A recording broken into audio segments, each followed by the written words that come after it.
Oh, hello, Mia. Can you hear me?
Thank you, Chair Hu. I would remind those members of the public that are joining us by teleconference to please select your preferred language using the interpretation button at the bottom of your Zoom screen.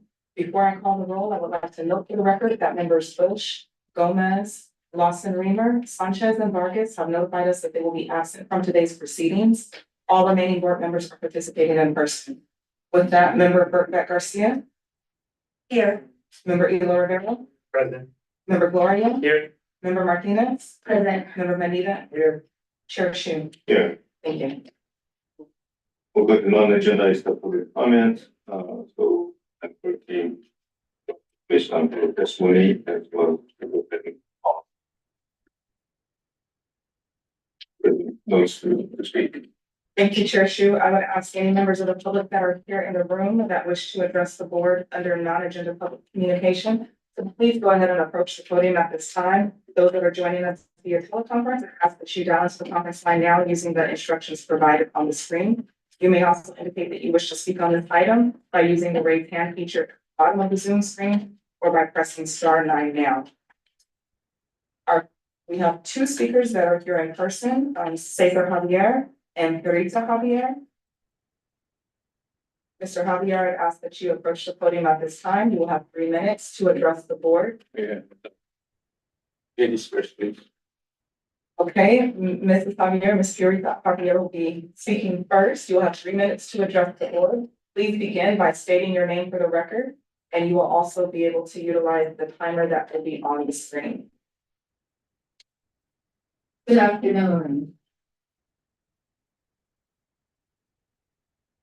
I'm Rita Javier, victim of poison gassing. We need help to abate the home-based business operation located at 5238 Springview Drive, District 9, City of San Diego, since 1984, Exhibit 1. The home-based kiln operation has been essential harm to human and environment, as vulnerable residents in close proximity to the kiln operation. Our medical symptoms are sneezing, coughing, eye irritation, sore throat, difficulty breathing, dizziness, unusual headaches, heart palpitation, anxiety, fear, and depression. We were hospitalized related to the toxic fumes from the kiln operation. Exhibit 2, health notes from medical providers. The poisonous gases and airborne toxic particulates inhaled and or possible ingested from kiln operation may lead to respiratory problems such as asthma, pneumonia, and lung cancer.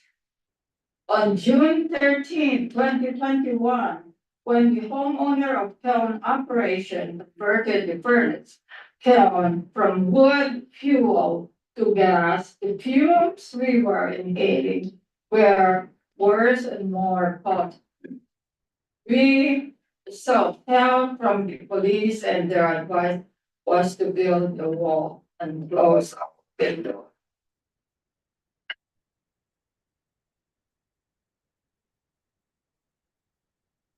And all our peaceful actions have been perceived as harassment.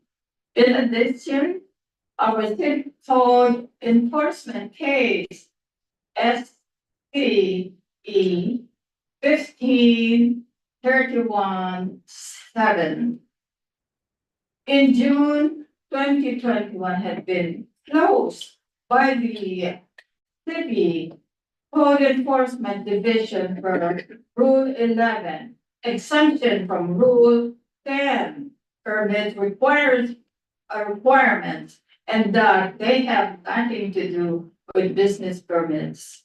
We were then referred to air pollution district and to get a land use and environment lawyer to validate the air pollution control district. Ms. Javier, investigate. that you include your comments, your time is limited. This is all about the implementation of Rule 11. Can you please state your name for the record? So Cesar Javier.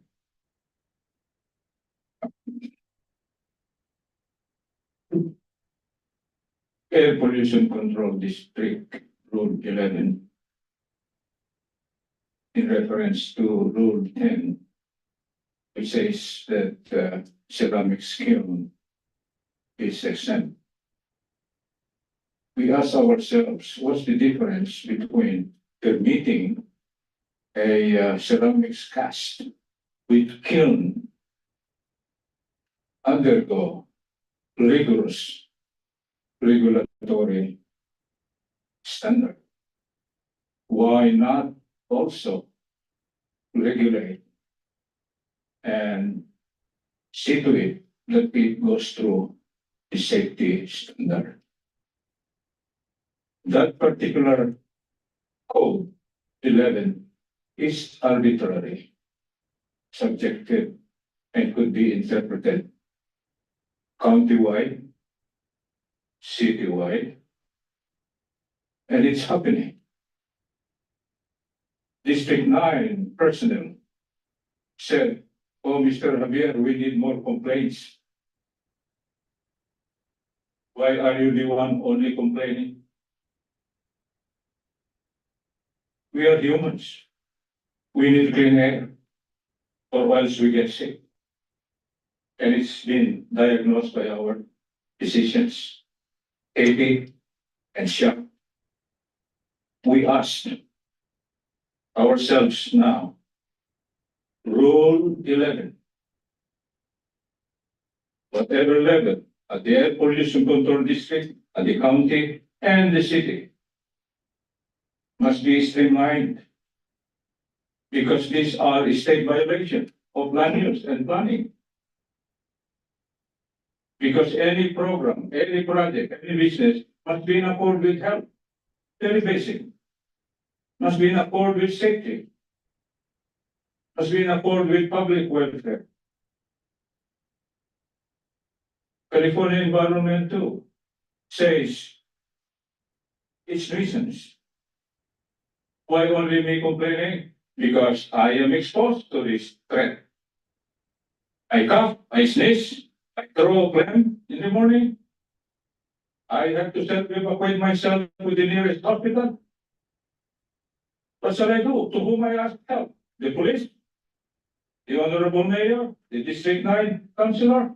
Where else? We went to the offices of Vargas, Alvarez, other NGOs, including the church, where we met the Honorable Mayor there, the mission. So please help us. This is not only for us, private, no. This is public. We volunteer now to spread the gospel that there is a solution, sir, ma'am, respectable members of the governing body. Thank you. Thank you. We also have additional members of the public that are joining us virtually that wish to speak or wish to address the board under non-agenda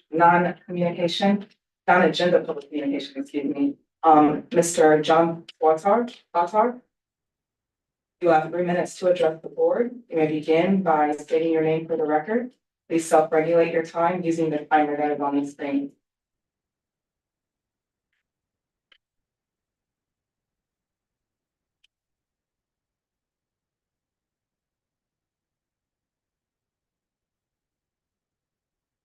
Mr. Batar?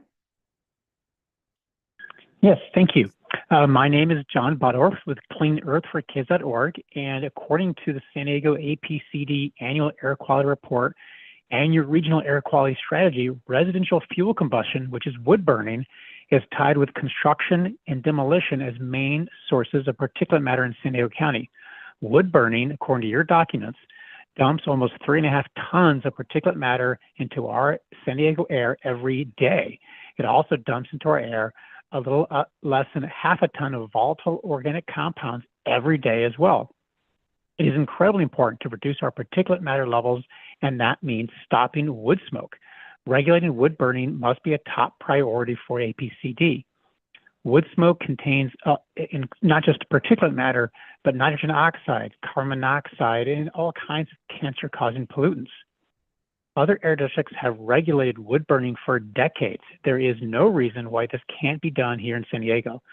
Please prioritize stopping wood burning in the county. Thank you so much from CleanEarthForKids.org. Thank you. That concludes all comments under non-agenda public communication. Thank you. We'll move on to approval of the May 9th, 2024 and budget hearing. Minutes. Instruction to the public for comments. Thank you, Chair Shu. I would ask any members of the public that wish to address the board on this item that are here in the conference room to please approach the podium at this time. Those that are joining us virtually, please use the raise hand feature at the bottom of your Zoom screen to indicate that you wish to speak on this item, or you may also press *9 now if you are calling in. Seeing no movement in the conference room and no hands raised online, there are no members of the public wishing to address the board on this. Okay, any comments or questions from any of you? Motion to minutes. Proceedings on May 9th. Second.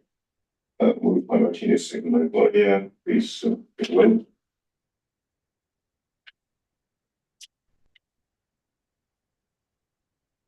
I could make it much easier. I can just say all those in favor, put in minute, say aye. Abstentions, none. Yeah, let's sit on that. Thank you. With members Bush, Gomez, Lawson, Reamer, Sanchez, and Vargas absent, that motion passes with those board members who are present voting aye. And consent calendar. Consent calendar. Thank you, Chair Shu. Those members of the public that wish to address the board on any item that's on the consent calendar may approach the podium at this time. Those that are joining us virtually, you may use the raise hand button at the bottom of your Zoom screen or press *9 now to indicate that you wish to provide comments on this. Seeing no movement in the chamber and no hands raised online, there are no members of the public wishing to address the board on this. Comments or questions from any board members? If not, then another motion and second. I'll make a motion that we accept the consent calendar. Moves. Dina, Second. Gloria, opposed in favor, say aye. Aye. Any opposed? Abstentions, none. Thank you. That motion adopts a resolution entitled "A Resolution of the Governing Board of San Diego County Air Pollution Control District relating to records management and destruction," with members Bush, Gomez, Lawson, Reamer, Sanchez, and Vargas absent. That motion passes with those board members who are present voting aye. Go to item number 1, a public hearing. Bringing public hearing. Option of the air pollution control district officers recommended budget of the San Diego Air Pollution, San Diego County Air Pollution Control District. For the year 2024-25. Assemblymember, information on public testimony on this. Thank you, Chair Shu. I would ask any members of the public that wish to provide public testimony on this item to please dial into the conference line now using the instructions that are provided on your screen. Those members of the public that are joining us here in the room, you may provide a speaker slip at this time. You can go ahead and submit it to me if you wish to speak on this item. Those that are joining us virtually, please use the raise hand feature at the bottom of your Zoom screen or press *9 now to indicate that you wish to speak on this item. Your public testimony or all public testimony will be heard at the conclusion of the staff presentation. Thank you. Go on to staff presentation. Good afternoon, Chair Shu, members of the board. We're here today for our second public hearing on the fiscal year 24-25 budget. We had the preliminary hearing at our March meeting and April, whatever the last meeting was, my apologies. Thank you, April 9th. And I will pass it over to our Chief of Support Services, Stephanie Nicholas, to walk us through the presentation. Board members and Stephanie Nicholas, Chief of Business Support Services. Today's hearing is the second public hearing for adoption of the fiscal year 24-25 budget. The first hearing held on May 9th for the purpose of reviewing the proposed budget and providing the public with the opportunity to comment. The district increased outreach and engagement as part of the 24-25 recommended budget, providing additional opportunity to provide feedback both before and during the public comment period. This included a public workshop during budget development, posting the recommended budget to our website, notifications to email subscribers and permit holders in both English and Spanish, and presentations to the International Border and Portside Community Steering Committees, as well as the Planning and Policy Committee. Next slide. A few of the highlights from the recommended budget include $120.2 million in total revenues and expenditures for fiscal year 24-25, $60 million in pass-through grant funds to incentivize projects that accelerate air quality and public health improvements, including $34 million specifically for projects benefiting disadvantaged communities, $1 million in EPA grant funding to expand engagement with multiple communities throughout the region in air quality awareness, monitoring, planning, and advocacy, funding for additional air quality monitoring, and reduced reliance on the use of fund balance to fund district operations one-time projects. Next slide, please. A detailed discussion on the recommended budget was provided during the first hearing, and today I'll be providing a brief overview. There have been no changes to the proposed revenues and expenditures presented in the first hearing. The proposed budget document, which can be found on the district's website, details the spending plan for the district under the direction of the governing board. The recommended budget is balanced and reflects a proposed total of $120.2 million in revenues and expenditures for fiscal year 24. Next. The recommended budget includes 178 staff positions to ensure critical services are provided and to meet district goals and objectives. This includes 177 existing positions and 1 recommended new position. The new staff position is an air pollution control aide in the monitoring division to support the expansion of the BioWatch program.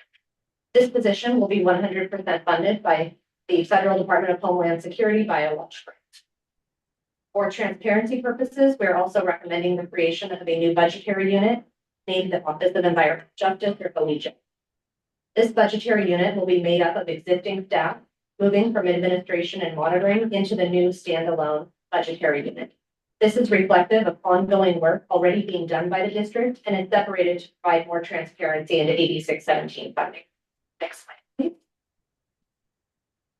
The recommended budget includes expanding the use and changing the name of the existing Committed for Financial System Replacement Fund to Committed for Financial and Data Management Systems Replacement and Upgrade Fund to allow for financial or data management system upgrades and or replacements as necessary. The recommended budget also includes removing $900,000 from the general fund and reallocating it to the operating reserves, facilities fund, and Committed for Financial and Data Management Systems Replacement Upgrade Fund.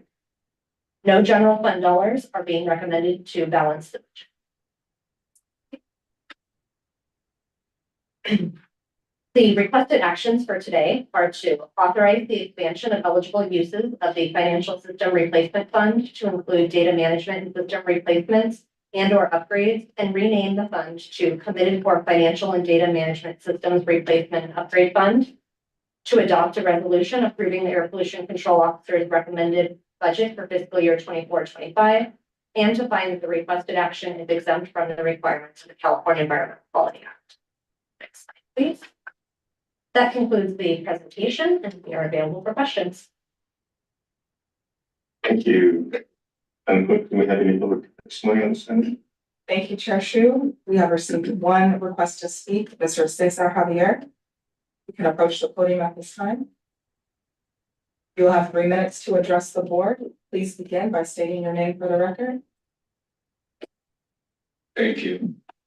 Cesar Javier, community volunteer. I support this budget fiscal year 2025. But I really would like to put the focus, the cutting edge on this budget. Hopefully, we have monitored humans and the thing that have been impacted by poison gases or air pollution. The budget hopefully would be aimed at to address these sufferings. They are about to be sick, and the sick and those who are dying. You have shown us, the board has shown us the profile of those victims by the thousand, mistaken. And this should be addressed once the budget comes. As we go along with the concerted effort towards accomplishing the mission, equal clean air for the rich and the poor. Hopefully, the budget would also give some little thing of incentive. I dream that you all be sent for an educational trip to Russia and give us the feedback what happened and what is happening there. Or perhaps to the moon if there is a clean air, or to the Mars if we are livable there, so we could inspire the people on Earth, particularly the finest county, the finest city, the hub of urbanization. Please increase the compensation, not only the hearing board members, but the entirety of the action men, the honest and the hardworking wise workers, please listen to this. It's an impact because this issue now is a World War III combat of survival. How is that? We are all forces now. We need to be one and synergize. There is no more time. That's the concept of the Japanese culture. We presume that tomorrow we die. We leave something good for humanity. Thank you. Thank you. Seeing no hands raised online, that concludes public testimony on this item.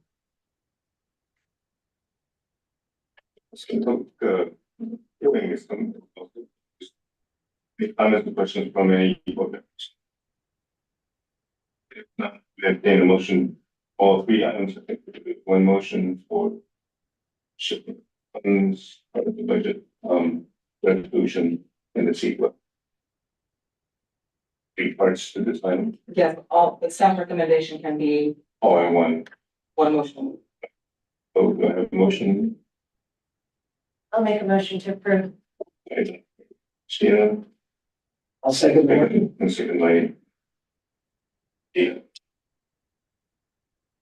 Well, actually, let me just ask it. Aye. Any opposed? And no abstentions? Thank you. That motion adopts a resolution entitled Resolution of the Governing Board of San Diego County Air Pollution Control District to adopt the budget for fiscal year 2014-25. With members Bush, Gomez, and Lofton, Reamer, Sanchez, and Vargas absent, the motion passes with all board members who are present voting aye. Okay, we'll go to item number 2, appointment of members to the San Diego County Air Pollution Control District Hearing Board. Madam Clerk, please give instructions on testimony. Thank you, Chair Shu. I would ask any members of the public that are joining us via teleconference to please dial into the conference line now using the instructions that are provided on your Zoom screen. You may also indicate that you wish to speak on this item by using the raise hand feature at the bottom of your screen or by pressing *9 now. I would also ask any members of the public that are here in the conference room that wish to address the board on this item to please complete a speaker slip and submit it here to the clerk now. All public testimony will be heard at the conclusion of each set of member interviews. Any staff comments? Control District Call. Thank you, Chair Shu. Just a quick comment, that this is the hearing board appointments are for 3-year terms. The board is not required to fill all seats, but we did post applications for all seats for this appointment series. And we did receive the applications that have been provided to you.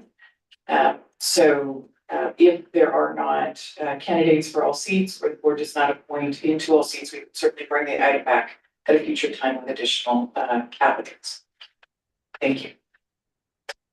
Wait, I have some information for this item as well. So today we have applicants to consider for the primary and alternate member seats, engineering primary and alternate member seats, medical professional primary member seat, and public primary and alternate member seats. The applicants will have 2 minutes to provide an introductory statement, followed by any questions this board may have. Giving any question and answer period as well as the comments we receive will take vote at the conclusion of any of the comments that will consider to make comments. Any questions or comments from my start? Okay, so we'll start with our 20 public proceeds. Certainly. Thank you, Chair Shu. There is one vacancy in the primary attorney seat and one vacancy in the alternate attorney seat. We have one applicant interviewing for reappointment to the primary attorney seat. I would ask Allison Schlick to please go ahead and turn on your camera now and unmute yourself. At this time, you will have 2 minutes to provide your introductory statement, and I would ask that you please self-regulate your time.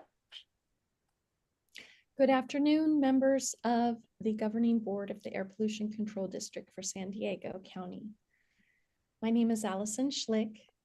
I currently serve as the chair since January when I took over I was previously serving as vice chair. We recently suffered as a unit. We have lost our previous chair, Vilmarie Rodriguez Gonzalez, and she served with grace and taught me a lot. I've been serving as a member of the hearing board for the last 3 years. I've reapplied for reappointment. It has been great pleasure for me to serve on the hearing board as an attorney who practices generally civil litigation, and in my free time, as if a mother who is also attorney has much free time, I serve in a pro bono respect on the board of Zero Waste San Diego, which is a local nonprofit, and I serve in this community role on the hearing board for the Air Pollution Control District. I really enjoy this service and would like to be considered for reappointment. If you have any questions, I appreciate the opportunity to be here considered for reappointment.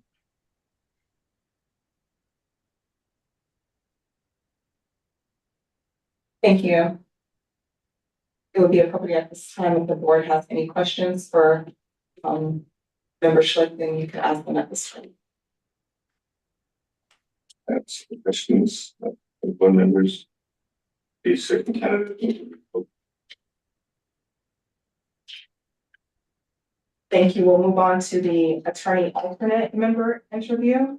I would ask Krista DeBoer to please unmute yourself and to turn your camera on. You'll have 2 minutes to address the board. Please begin by stating your name. Good afternoon, members of the governing board. My name is Krista DeBoer. Thank you for the opportunity to interview for the position of attorney member or alternate attorney member of the hearing board. And I apologize I couldn't be there in person today. I'm in New York for work, so I appreciate the ability to join remotely and appreciate the chance to say a few words about my background and interest. As my submission materials reflect, I'm an environmental attorney. I've been practicing for 12 years. I'm a partner in the firm of Morris & Forrester in our San Diego office. And my practice largely focuses on helping companies comply with a whole host of California regulations pertaining to anything from air emissions to plastics and recycling, kind of our circular economy regulations, to climate disclosures and climate accounting. And I take great pride in helping my clients foster productive working relationships with regulators. I see, at risk of saying something very obvious, but I see compliance as a critical component to preserving and advancing conditions that sustain the environment and that are protective of human health. And with respect to fostering productive relationships, one thing in particular that I would bring to the hearing board and to my fellow board members that I think is worth highlighting is that I also have over a decade of experience providing negotiation training and dispute systems design consultation to public and private entities. In that capacity, I help people look at conflict differently, build conflict resilience, and help develop tools and strategies for maximizing outcomes for all parties that are involved. And in fact, just last month, I was up in Anchorage, Alaska, working with the Alaska Department of Natural Resources, conducting a negotiation workshop to help that department have more productive negotiations with the entities they regulate, which was very fun. But I'll just say I've been a San Diego County resident for 25 years. I'm raising my kids here. In my prior career, I was a public high school teacher in the San Diego Union High School District, working intensely with the kids and families of our community. I dedicate my pro bono time to environmental and environmental justice matters and to issues that impact our local community, like immigration. San Diego is my home. I'm passionate about environmental issues. I'm passionate about public service. And I have really been looking for an opportunity like this where I can put the expertise that I've acquired during my legal career to work contributing to our community in a meaningful way. So it would be an honor for me to be a part of the regulatory infrastructure in this county that ensures that our children and our vulnerable community members and all of us have clean and safe air to breathe. And I'm sure there are complicated questions that come before the hearing board. I would be excited and well equipped to work through those problems head on and in collaboration with the other members of the board.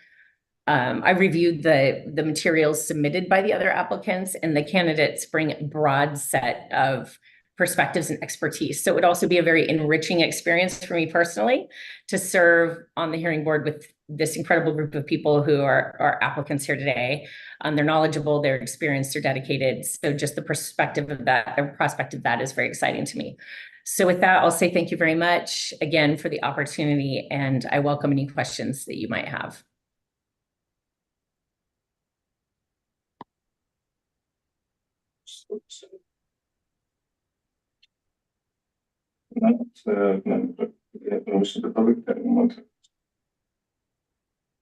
Thank you, Chair Shu. I've received no request to speak for this particular interview category.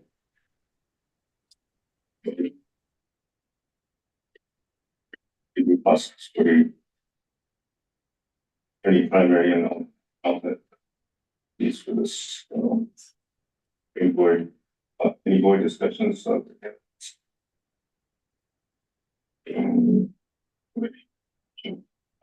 just for clarification, the date for both of these seats.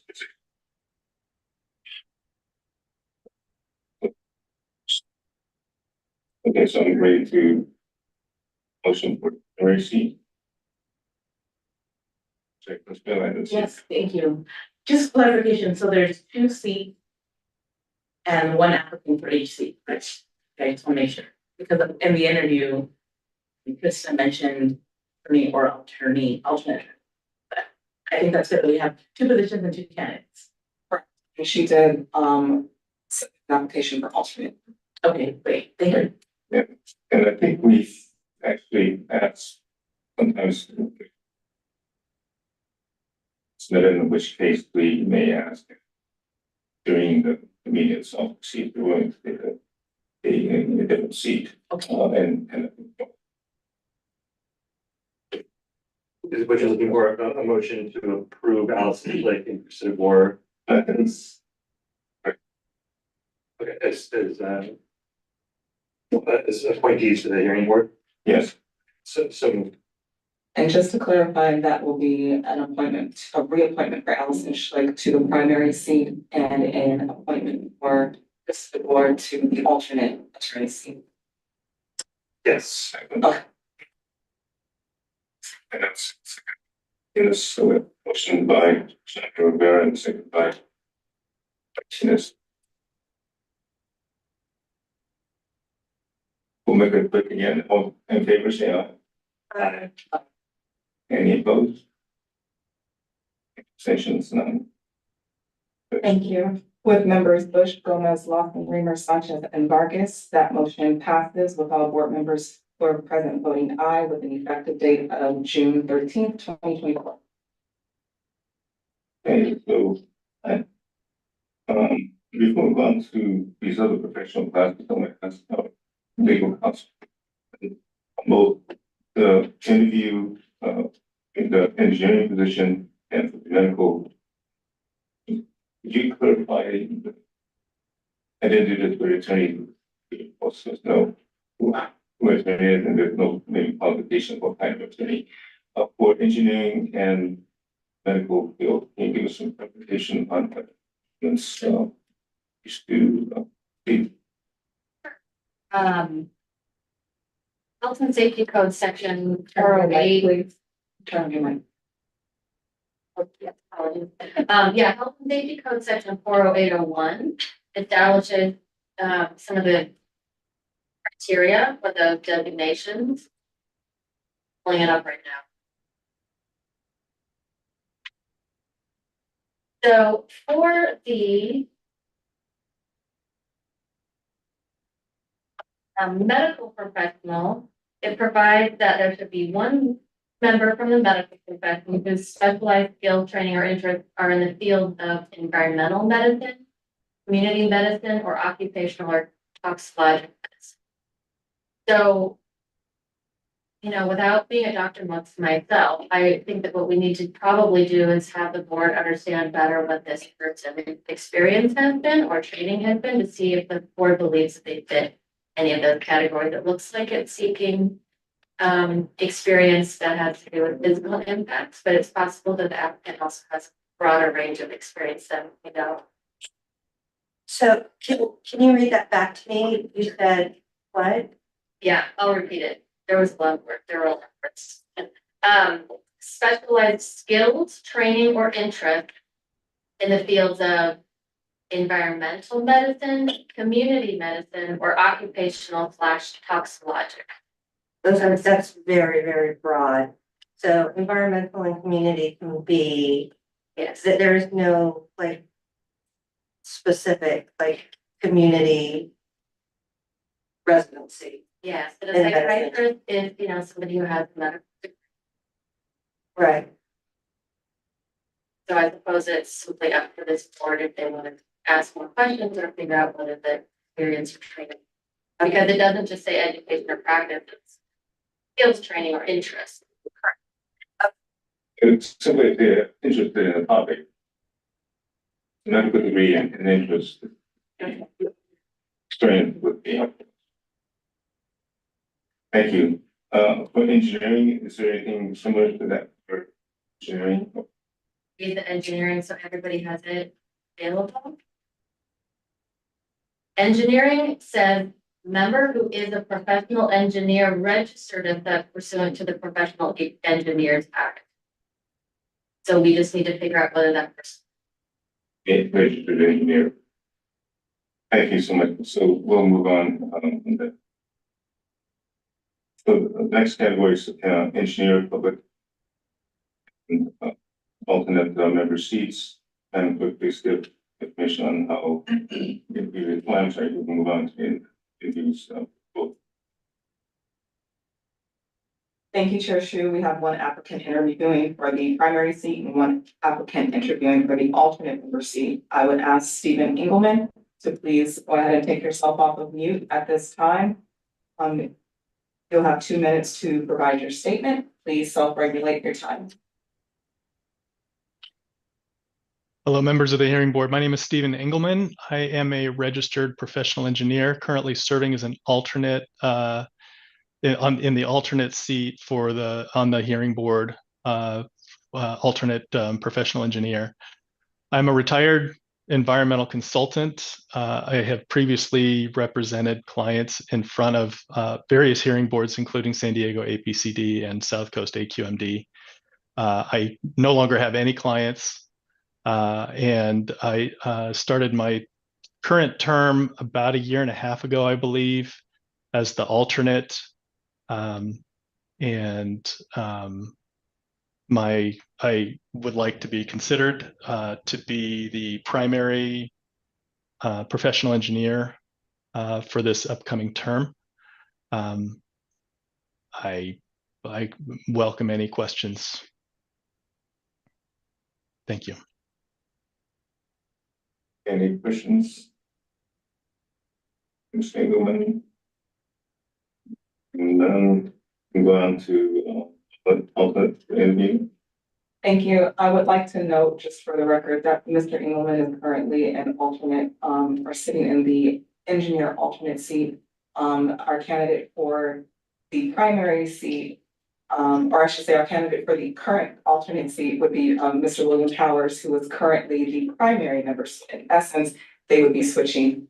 Mr. Powers is unable to attend today, but you have already heard from Mr. Engelman, so that would conclude interviews for this particular category. Do you have any comments from any board members that any members of the public that wants to comment? Thank you, Chair Shu. We have one member of the public that wishes to address the board for this particular category. I call for Mr. Jack Munger. You have 3 minutes to address the board, and you can begin by stating your name for the record. The timer will be up. Right. So, Thank you. Jack Monger, representing the Industrial Environmental Association, Chair Shu and members of the board. I'm here just to speak on behalf of the nominee for primary seat, Steve Engelman. Many IEA members, believe it or not, over the last 15, 20 years have fulfilled roles with this hearing board. And most recently, someone that we were extremely proud of, Maria Rodriguez, who was a key in IEA for years and years, and also at the hearing. Bill, I don't think very tough to fill her shoes. She very special, but the candidate you have in front of you here, Steve Engelman, is just the person to do that. He's an excellent engineer. I've known him for over a decade and watched his work, seen how he interacts, see how he collaborates with people, and that's just important for an effective member of this hearing board. So we'd just like to leave those positive comments about his nomination with you today. Thank you. Thank you. That concludes public testimony on this interview category. So that brings us to the conclusion of the interviews for the engineering primary and alternate member seats. Any board discussions? If not, I'm ready to entertain a motion. Chair Shu would like to nominate Steve Engelman for primary and Bill Powers for. They both done an excellent job, and I hope they can continue. Thank you. I have a second. Second. Martinez. And again, I'm gonna just see if all in favor say aye. Aye. Any opposed? Any abstentions? Thank you. With members Bush, Gomez, Lofton, Reamer, Sanchez, and Vargas absent, that motion passes with all board members who are present voting aye. The effective date of June 13th, 2024. We'll go on to the medical primary seats. And start the interviews. Thank you. Thank you, Chair Shu. Our medical primary interview applicant is Dr. Daniel Spencer. You will have 2 minutes to address the board. Please begin by stating your name for the record. Good afternoon, members of the governing board. My name is Dr. Dan Spencer, and I am currently the medical professional member of the hearing board, and I am seeking reappointment. This has been a fascinating learning experience. It has really been a pleasure to work with all the members of the board. Can't overstate how much I have learned from former Chair Rodriguez in all of this process. I come at this, I've been a board certified pediatrician for over 20 years. Very early in my career, I developed an interest in respiratory health and immediately saw the impacts of environment. And so I have had an interest in environmental health. I've been asthma champion for Kaiser Permanente for over 15 years until I recently stepped into my current role as Assistant Chief of Service for San Diego. I split my time between primary and urgent care, so I like to see myself as someone who is on the front line seeing the impacts of environment and air pollution, among other things, on the health of children, on the health of families. And so that is how I come to this. And it would be an honor to be reappointed to continue to bring my expertise on the health effects of everything, as I feel like I've done. I had the honor earlier this year of being appointed vice chair of the hearing board by my fellow hearing board members. And I welcome any questions that members of the governing board may have. Any questions, comments from any board members? None, Madam Clerk, do we have any comments? Thank you, Chair Shu. We received no requests from the public to address the board on this item. The interview process for the medical primary. I'd like to make a motion to reappoint Dr. Dan Spencer as the medical professional on the hearing board. Chia. And seconded by yeah. All in favor, say aye. Aye. Any opposed? Abstentions? That position also starts today. Thank you. With members Bush, Gomez, Lofton, Reamer, Sanchez, and Vargas absent, that motion passes with all board members present voting aye with the effective date of 6/13/24. So for public primary and alternate. It's like the interview process for this. Thank you, Chair Shu. We have two applicants interviewing for the primary public member seat. I'll call forth the virtual member first. Or our member that's joining us virtually. I would ask Corey Zupo to please turn on your camera and to unmute yourself at this time. You will have 2 minutes to provide your statement. Please self-regulate your time. You can begin by stating your name for the record. Hi, Corey Zuppo. Nice to meet everybody. I am currently an alternative on the San Diego Hearing Board, and I would like to apply to be as an actual member. Some background on myself is I was born and raised in Riverside County. I lived there for 22 years. I went to college out there. I got my undergrad and my master's in environmental science. I've worked in environmental compliance industry for over 17 years, mostly air pollution. I've done emission testing, source testing, SIMS, you name it, at the Port of Long Beach, Port of Los Angeles, mini refineries. So I have tons of experience in environmental justice as well. For my personal life, I live in San Diego and I have 2 young kids. So I'm very passionate about the air environment in this community, especially my son is on the spectrum. So I'm very open to what pollution impacts children. Some additional background as well as I was on the El Segundo Environmental Committee as co-chair for the last 10 years in my time when we lived in Los Angeles. So I have background in how the different government agencies have worked, done many hearing boards through the South Coast Air Quality Management District. I'm happy to answer any questions if there's any for me. Thank you. Any questions? Then go on to the next. Thank you, Chair Shu. Our next applicant would be Cesar Javier. She please approach the podium at this time. You have 2 minutes to address the board. Please begin by stating your name for the record and please spell record.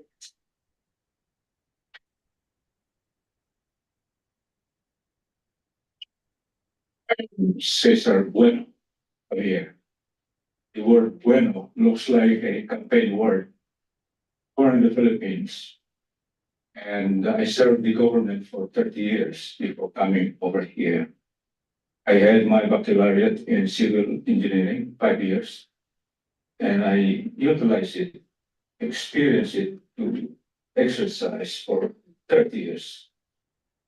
I was also a blessed graduate of Masters in Public Administration, of course, the Philippine flavor, and also urban planning, University of the Philippines.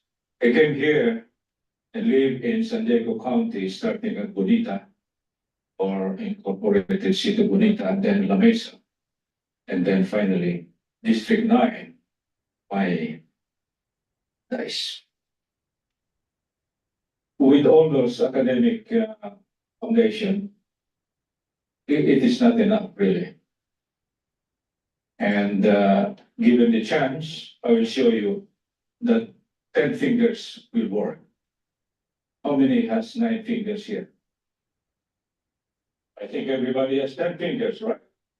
So we have the logic, we have the maths, the arts, music, language, social, kinesthetic, intrapersonal, interpersonal, natural. I am that natural guy. My basis in survival is to learn what is nature, because only nature will nurture us, either healthy or unhealthy. I have a great respect to nature, and this is primarily the mission of Air Pollution Control District. I confirm it in my Master's in Education, National University, San Diego. The basic law, Maslow law, no longer holds. The very basic is clean air, clean water, clean food, clean heart and mind. That's me. Thank you. I'm not campaigning. Any questions for? Not move next candidate or alternate. Thank you, Chair Shu. Our first alternate candidate member is Simone Litch. She please unmute yourself at this time and turn on your video.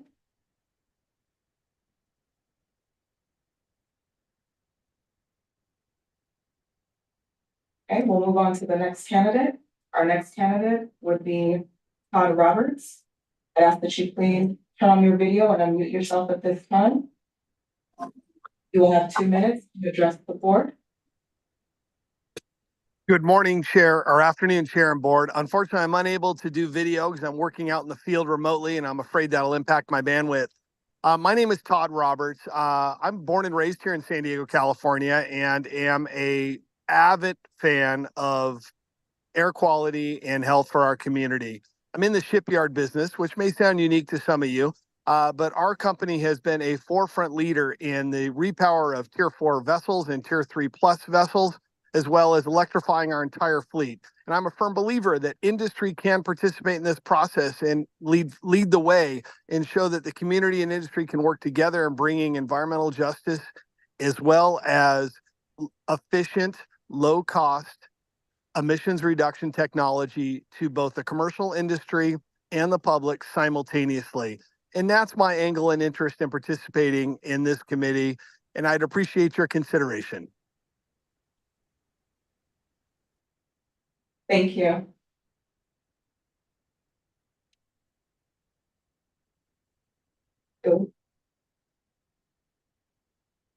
It would be appropriate at this time for any board comments or any questions for Mr. Roberts. Seeing no questions, we'll move on to the next candidate. Our next candidate is Mr. Sterling Ross. You will have 2 minutes to provide your statement. I would ask that you please turn on your video and take yourself off of mute at this time. Please begin by stating your name for the record. Hi, good afternoon. Thank you, Chair. The Zoom is not allowing me to start my video. It says unblocked. However, I don't have any problem with that. My name is Sterling Ross. I have been in the air pollution field since 2001, at which point in time I took a position with the San Diego Air Pollution Control District. I served as an inspector for a little under 2 years, and then I was a chemist for the next 13 years, a source test chemist. I specialize in emissions analysis as well as policy and rulemaking. As far as being a chemist of the district and being a source test chemist, I am a qualified stack testing individual, which gives me an unique perspective.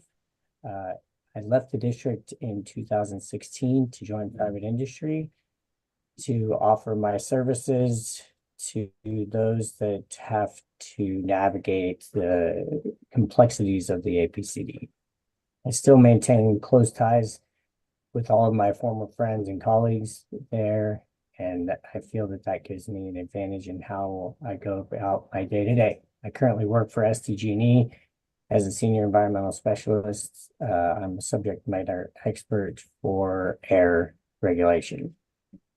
In that role, as I said, I work hand in hand with the APCD on several projects, from permitting microgrids to responding to emissions violations, to shaping policy, to permitting new or modified stationary engines, as well as tracking fleets. I provide a unique perspective in that I have actually represented the APCD at the hearing board, and I have also represented the power industry at the hearing board, and I have been on both sides of that. I have great familiarity and respect for former members, Bill Marie and Tom. Their intelligence and the way that they approach things is inspiring to me. And if I'm being perfectly honest, my inspiration to serve on the hearing board was to provide a voice for industry, as the complexities of the APCD can create a bit of a quagmire. And I feel like that I'm an excellent source to represent both sides and see full perspective. I'll stop there. Thank you. Any questions for?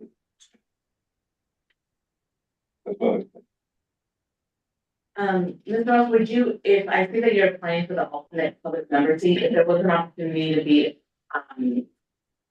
on the public member seat, would you be interested in that? Absolutely. Be honored. Any other questions? If not, any public comment? Thank you, Chair Shu. We have received no requests from the public wishing to address the board on this item.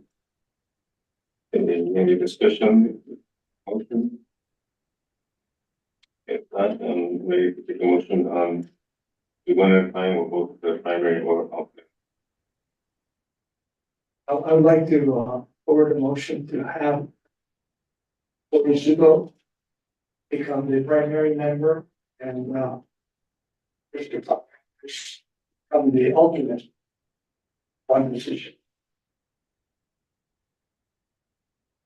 So we have a motion from for Zubo and Roberts. Second, Before we do that, I just want to clarify, if you appoint Corey Zuko to the primary seat, that will leave an alternate member seat available. So in essence, we'll have two alternate member seats that will be vacant once you make the appointment for her, which will leave the opportunity to appoint an additional alternate to the seat. Yeah, well, my intent was if she moves out to Mr. Roberts take first. Okay, if it's possible, would it be, through the chair, if it's possible, we do a primary motion and an alternate motion, we do them separately, just so that it's clear. We'll be in what seat. that might be better, so let's go ahead and do that. Let's split into two votes, primary seat first, and if you want to restate your motion. I would like to appoint Carrie Zuko to the primary seat.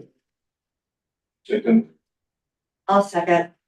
seconded by Robert Garcia, all in favor, say aye. Any opposed? None, and any abstentions? None. Let's go to the alternate member. Do we have a motion on the selection for the Real quick, with members Bush, Gomez, Watson, Reamer, Sanchez, and Vargas absent, that motion passes with all board members still present, voting aye with an effective date of June 13th, 2024. Thank you for allowing me to say that first. So the public alternate member. So then I can appoint Mr. Roberts to that. Okay, Yes. I would like to appoint Mr. Roberts for the alternate position. Do I have a second? I'll second. Seconded by Robert Garcia. Garcia, aye. Any opposed? Any stuff? Thank you. With members Bush, Gomez, Watson, Reamer, Sanchez, and Vargas absent, that motion passes with all board members still present, voting aye with an effective date of June 13th, 2023. Great, we got the green board done. Next, see if we Alternate. Do we have a second alternate? Oh, hearing there's board that we need to there's fill? another vacancy in the. Sorry. Yes, there's another vacancy from Corey Zuko as the primary member. Her alternate member seat is now vacant. So there's another alternate. There are two alternate seats available. Do we do that today? You can do that, but yes, you're more than welcome to do that. Could I make a motion to fill that alternate seat today? Sure. So I'd like to make a motion to fill that second alternate public member seat with Sterling Ross. I'll second. Okay, so we'll I'm sorry, hold on just a minute. I just want to clarify with the hearing board clerk that there are two vacancies for the alternate.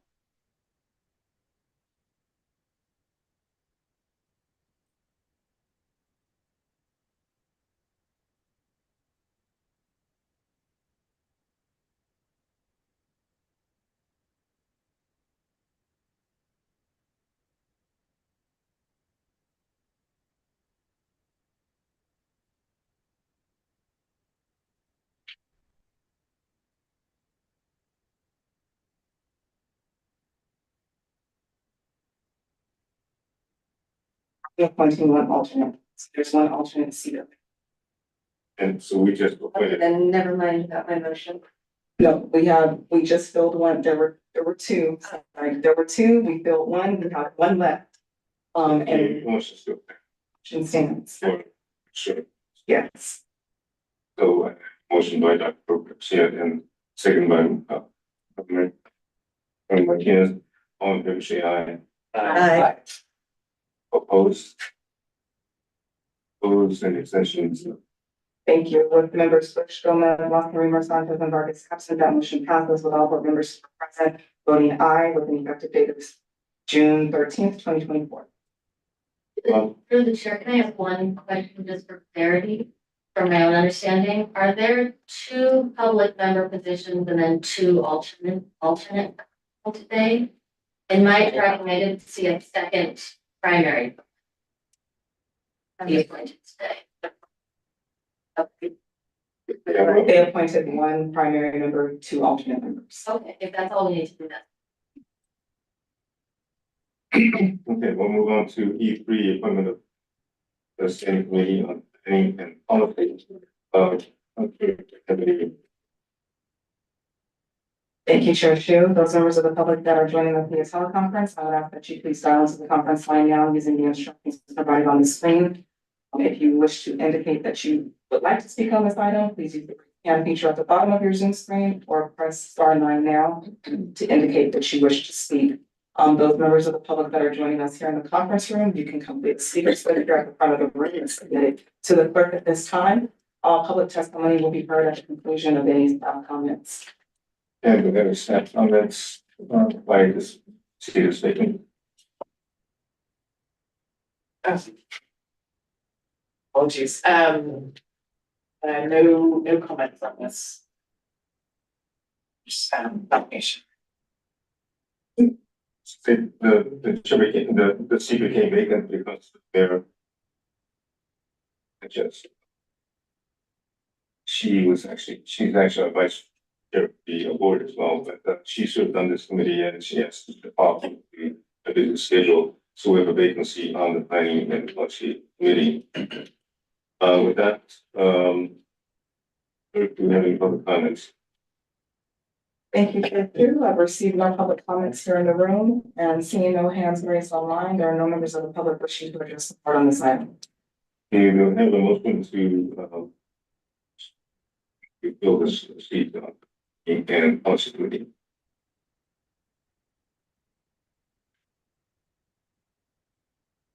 I'd like to make a motion that we nominate Consuelo Martinez for vice chair. I'll second that. Well, the chairmanship of the committee is done. So just being a member of that, member of the planning. Future vice chair. Planning ahead. So, do I have a motion to have member Martinez be in policy commission committee and seconded, well, moved by Benita and seconded by Chia. All in favor, say aye. Opposed? I didn't say, accept it. Yes, I accept it. Thank you. Okay. Any, You're so fast. Yes, thank you. With members Bush, Gomez, Lockery, Sanchez, and Vargas absent, that motion passes with all present voting aye. Okay, we'll move to item E4, letter to Assemblymember Alvarez to amend AB 2783 to require that the San Diego district to expand a minimum amount of support to support the maritime clean air strategy goals. Thank you, Chair Shu. I would ask any members of the public that are joining us virtually to please. Sorry, I would ask any members of the public that are joining us virtually that would like to speak on this item to please utilize the instructions that are currently on your Zoom screen. You may use the raise hand feature at the bottom of your screen or press *9 now to indicate that you wish to speak on this item. Any additional members of the public that wish to address this item that are here in the chamber, I ask that you submit your speaker slip at this time. All public testimony will be heard at the conclusion of the staff or at the conclusion of the chair's minutes. Thank you. I'm going to just say a few things about this item and then we'll comment. This legislation came into my several months ago. And at the time I felt that there was really not much nexus for the pollution control issue to make a comment. Later, legislation was being amended and it just first 1% and 2% funding in the district to the mid fund. And some of those funds, I understand, could be used to reduce air pollution report. So that I believe gave us a nexus for the air pollution control district to make comment on the legislation, not on the governance of the district, but simply on promoting our interests, which is clean air for all. So that I guess there for us to consider today to advocate that court, which is a jurisdiction formed by the state legislation to really move forward on reducing air pollution from the port. We know there's source of pollution that makes communities around the worst here 10% I5 or more. So and then the MCAS is a document that's worked on with the made on with the community and their pollution control district specific goals for 2026 and 2030 for the community commitment for day-to-day action with state legislation in the port district to meet this goals by 2030. And if it does not, then we will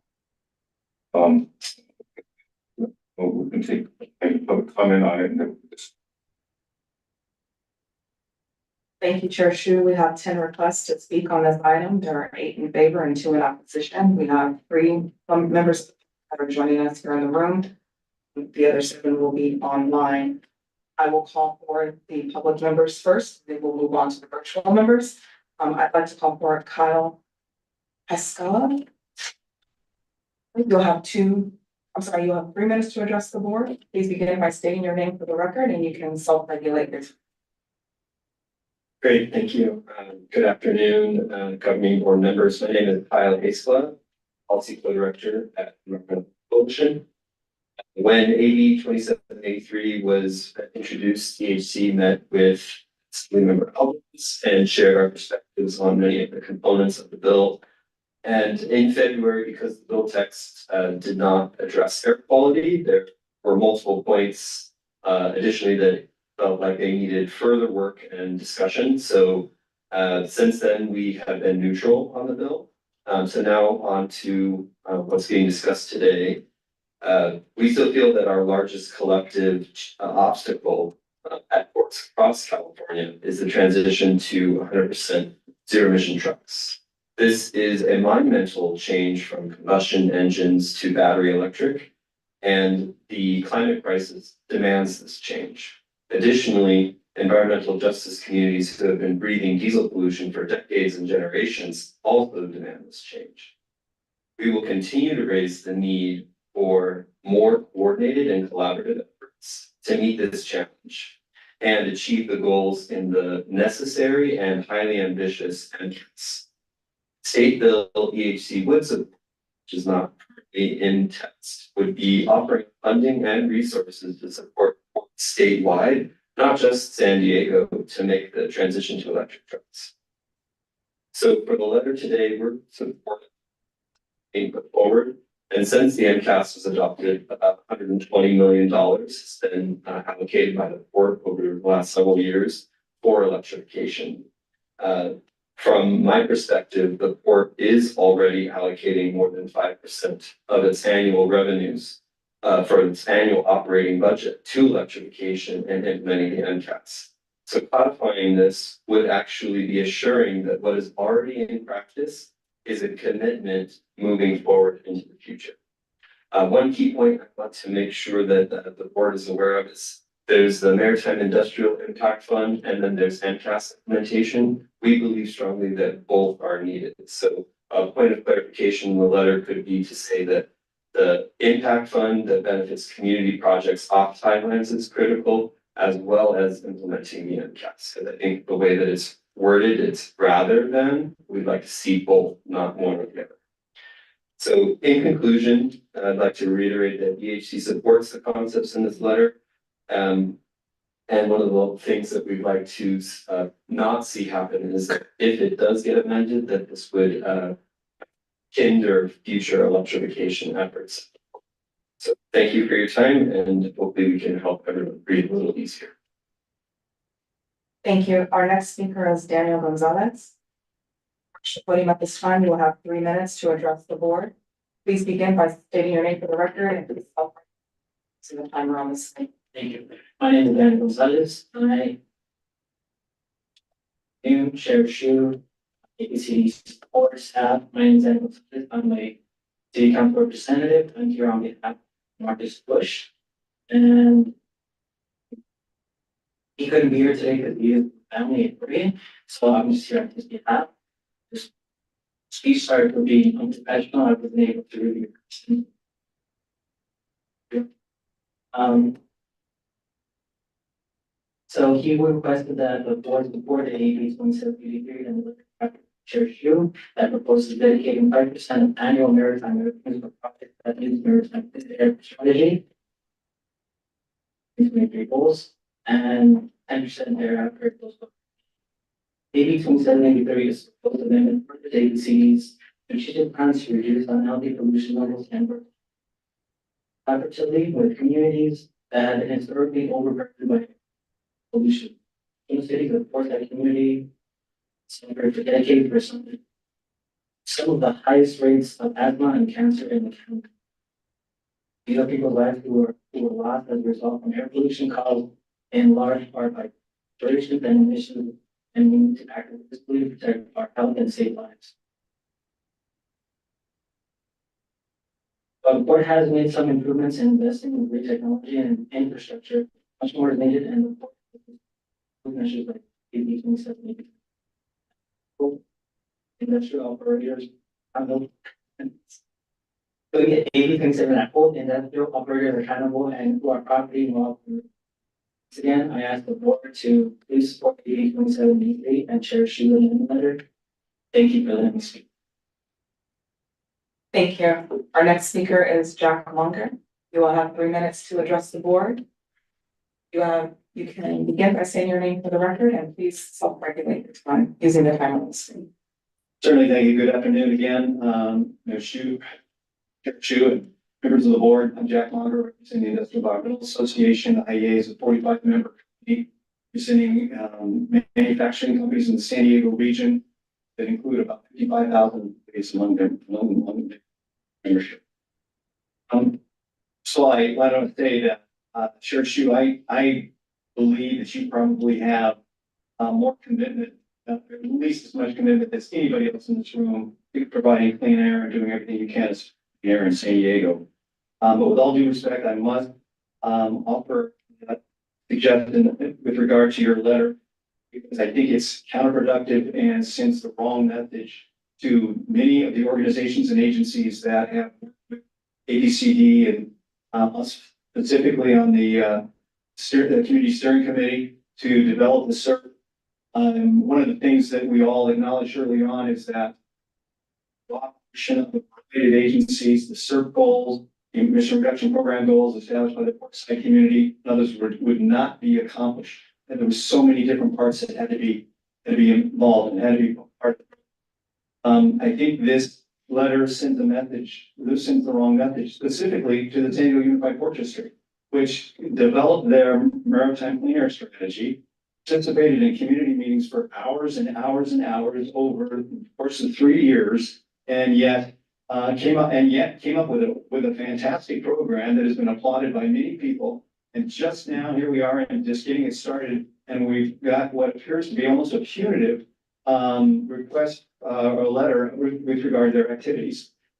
I think that will make other agencies and organizations that want to cooperate with the district in these environmental measures think twice before they commit to their strategies and their tactics. And I'll give you a specific example of that. During all these discussions and all the debates around what sort of goals we were going to have, many times we would stop and say to community members and others, that's a great goal, but we don't know that technology is there to get us there. And the feedback we got from many of the other people in the room was, hey, it's just aspirational. We may not get there, but that's okay. We can have aspirational goals. And then we're not going to achieve them. Well, the danger there is an aspirational goal, that word can be lost and it just becomes a goal and everybody expects that we're going to get there, we're going to achieve it when we may or may not get there. So now that we make sure that all of those goals be achieved or there will be punitive measures applied. And I think that's a big change. That's moving the goalposts on those that participated in the discussion. So with that, I thank you for the opportunity to comment on this today. And I look forward to your decision. Thank you.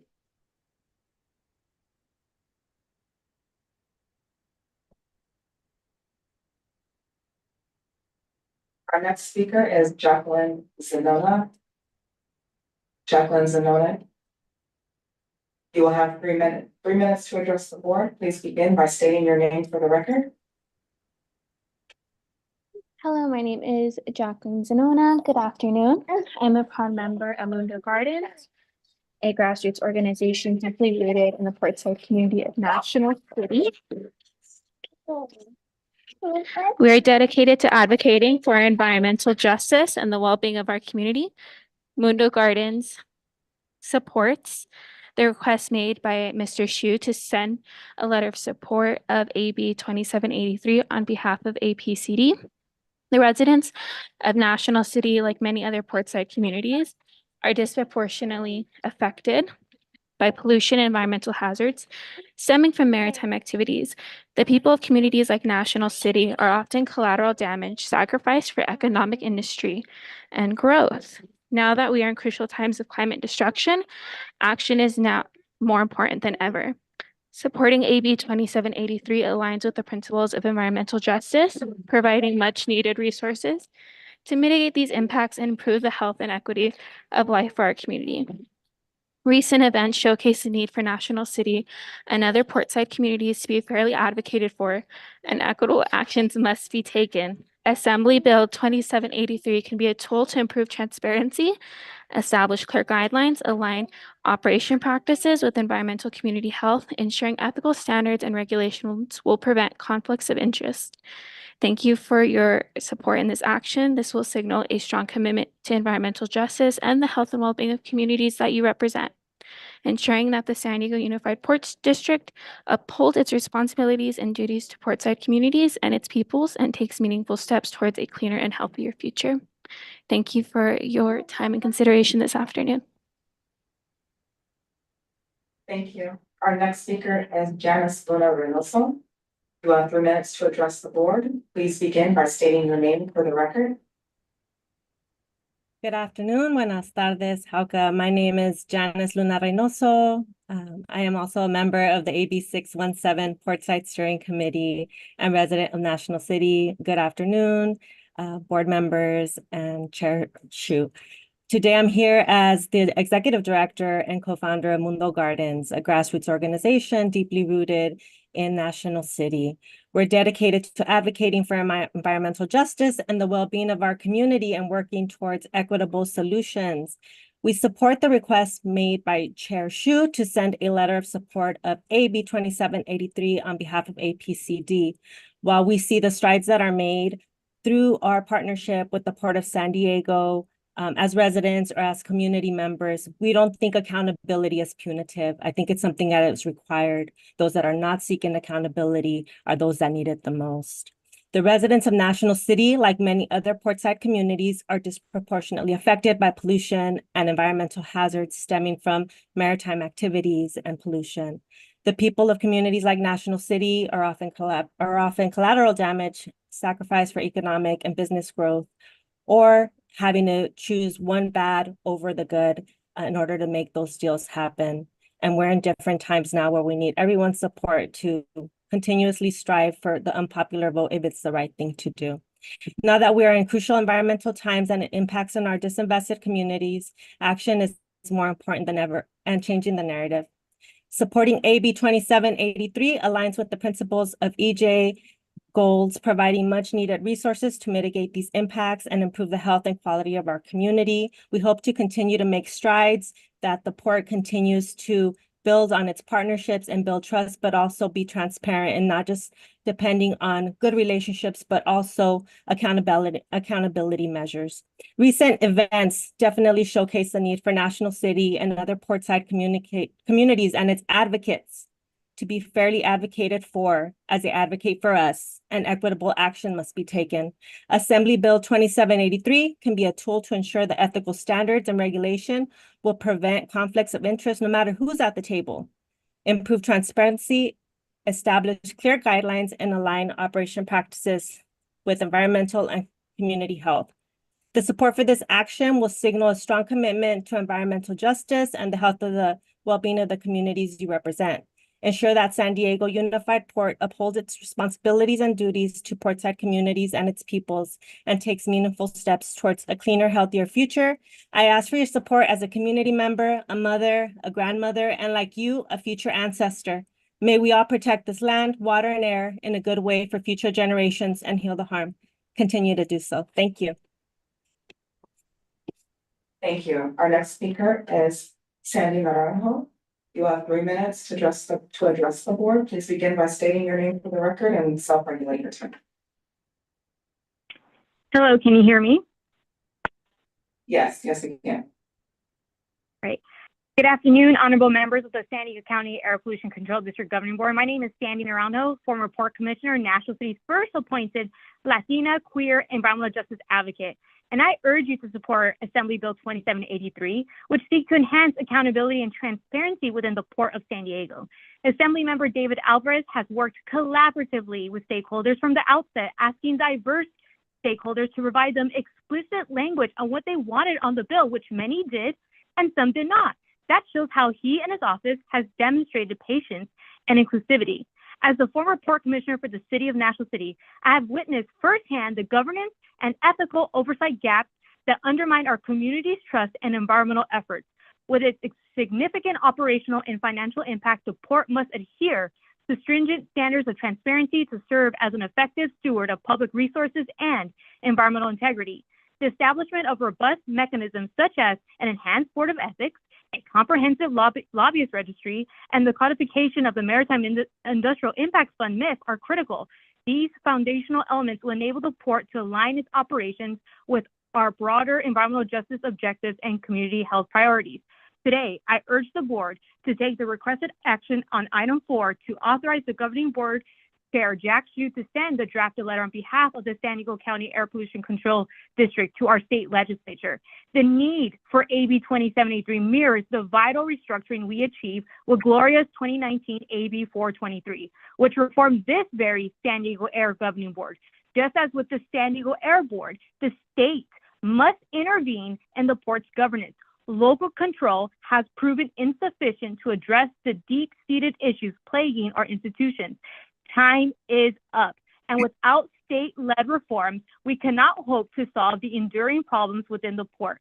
By advocating for AB 2073, you will send a strong message to our community and to the California legislature and to Governor Newsom that San Diego stands committed to lead with integrity and foresight. This is not only an investment in our air quality, but a declaration that we prioritize long-term sustainable growth over short-term gains. Supporting AB 2073 is a moral imperative to mend systemic governance issues, ensuring that future leaders can operate without fear of retribution, using their legislative privilege and free speech, and in full alignment with the public's best interest. It is a crucial step towards a transparent, accountable, and environmentally responsible Port of San Diego. Thank you for considering this vital legislation, and I'm hopeful for decisive action today and to consider endorsing AB 2073. Thank you. Thank you. Our last speaker is Anthony Avalos. I would ask that you please unmute yourself at this time. You have 3 minutes to address the board, and you may begin by stating your name for the record. My name is Anthony Avalos. Good afternoon, members of the governing board. Again, Anthony Avalos. I consider myself a motivated, multi-generational San Diegan community member. I have both connections to Southeast San Diego and National City. I come here with the message, our collective community. It's always on the front line of environmental justice issues. Today, I speak on behalf of myself, my neighbors, my friends, and most importantly, my family, who face the daily impacts of port activities. So first, obviously, strongly support AB 2783. Assemblymember Alvarez understood that the San Diego Reform and Accountability Act is crucial for ensuring that the Port District operates in a way that highlights transparency and accountability. I'm hearing that a lot in the public comments, and I want to make sure that that is reflected in the decisions here today. Really, let me call out what needs to be called out. Former National City Port Commissioner Sandy Naranjo's tenure, it really highlighted severe governance deficiencies within the port. And that experience, her experience, I should say more accurately, underscores the urgent need for this bill. We have to address the systemic issues. We have to establish essential reforms. There are things that we know work. A board of ethics mandatory, a comprehensive lobbyist registry, that makes sense. National City, Logan, other portside communities, we're bearing the brunt of the environmental hazards that come off port activities. A bare minimum is transparency and accountability into what those activities are, what the decisions being made are. AB 2783 provides a pathway to ensure that our community's concerns within that process are addressed, and more importantly, that the voices are heard. Effective governance, transparency, they're foundational to not just environmental justice, but more importantly, equity, healing past harms. By mandating the San Diego Unified Port District to support the Maritime Clean Air Strategy, it'll align AB 2783 operational practices with the broader environmental and community health objectives. This isn't just about policy, it's about the air we breathe, it's about the survival of future generations. I urge the board to authorize Chair Shu to send the letter requesting the amendments and to support AB 2783. Your support on this action will uplift the values of transparency, accountability, environmental justice, and equity that our community desperately needs and absolutely deserves. Thank you for your time. Thank you for your consideration. Thank you for supporting AB 2783. Thank you. We received 2 requests to speak also from Laura Wilkinson and Samia Marquez. I would ask Ms. Wilkinson, if you're still wish to address the board on this item, please go ahead and unmute yourself at this time.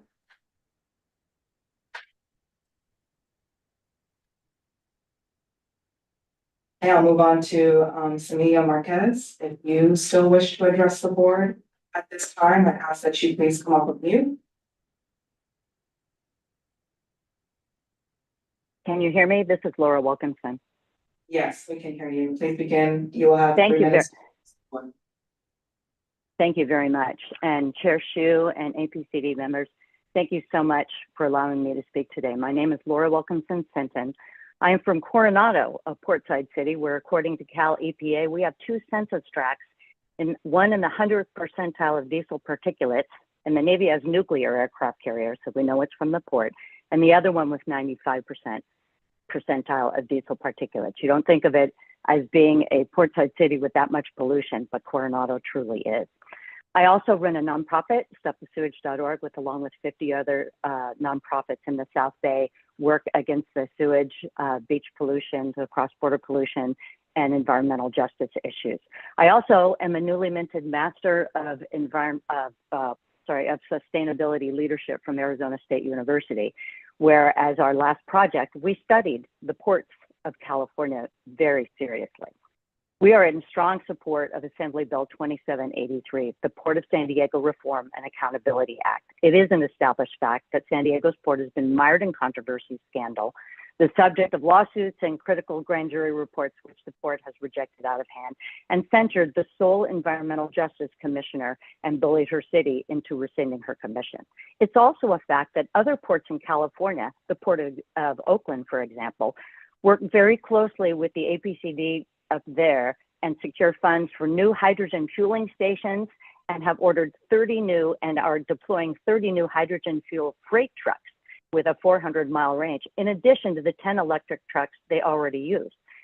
What I'm pointing out is the Port of San Diego is really lagging on these state-mandated electrification issues, and their weak governance with 5 disparate cities is a key reason why. The Port of Oakland responds to 8 city council members. The Port of San Diego took 35 different city council members from 5 different cities. Codifying the transparency and accountability lacking today in AB 2783 will change things, and it's the only way to change things. As you know, 2783 sailed through the Assembly unanimously, and Chair Hsu has been an ally to us in securing clean air. And we insist that the port can and must do more. And the accountability that 2783 will bring will help make that possible. We urge the governing board to authorize Chair Hsu to send a letter with these amendments requested to Assemblyman Alvarez, who has worked collaboratively with every entity from labor to everyone to make sure that 2783 goes into law. We need the port to step up and do much more and be accountable and catch up to other ports in its air quality and its electrification. And by codifying the Maritime Impact Funds and the MCAS goals into the port's mandates, we can clean up the air in Coronado and Barrio Logan, in all of these port cities, and especially in National City, which has borne the brunt of this environmental justice for decades. We need to demonstrate our concern and fulfill our responsibilities to our fellow citizens and ensure clean air to breathe for our children and clean water for all of our communities. Thank you for your time and considerations, and I hope you will vote in favor of this. Thank you. I'm going to try one more time for Samia Luna. You can come off of mute. Hello. Can you hear me? Hi. Yes, go ahead. You have 3 minutes to address the board. All right, thank you. Good afternoon. My name is Simia Marquez. I am a dedicated community member from National City. Our community has long been at the front line of environmental justice issues. And today I speak on behalf of my neighbors and friends who face the daily impacts of port activities. I'm here to strongly support Assembly Bill 2783, the Port of San Diego Reform and the Accountability Act, introduced by Assemblymember David Alvarez. This bill is crucial for ensuring that the Port District operates with the highest standards of transparency and accountability. During her tenure, former National City Port Commissioner Sandy Naranjo highlighted severe governance deficiencies within the port. Her experience underscored the urgent need for this bill. AB 2783 aims to address these systemic issues by establishing essential reforms, including addressing public censure. The recent censure of Sandy Naranjo is a glaring example of the port's lack of ethical self-regulation. Commissioner Naranjo raised legitimate concerns about the conflicts of interest, yet her inquiries were met with retaliation and misrepresentation. This kind of response to accountability efforts is unacceptable and highlights the need for legislative intervention impact on National City. National City, like other portside communities, bears the brunt of environmental hazards from port activities. The health and well-being of our residents is here at stake, and we can no longer direct action for climate protection. AB 2783 provides a pathway to ensure that our community's concerns are addressed and our voices are heard. Effective governance and transparency are foundational to achieving environmental justice. By mandating the San Diego Unified Port District to support the Maritime Clean Air Strategy goals, AB 2783 aligns operational practices with the broader environmental and community health objectives. This is not just about policy, this is about the air we breathe, our community, the youth and children. I urge the governing board to authorize Chair Jack Hsu to send the letter requesting amendments to AB 2783. Your support for this action will demonstrate a strong commitment to the values, transparency, accountability, and environmental justice our community desperately needs. Thank you for your time consideration. By supporting AB 2783, we can ensure that San Diego's Unified Port District upholds its responsibilities to our community and takes meaningful steps towards a cleaner, healthier future for all. Thank you. Thank you. That concludes public testimony on this item. Thank you. Just for clarification, the letter I drafted does not endorse the legislation or advocate this passage. It's simply just a amendment to the legislation. With that, open for any discussion from.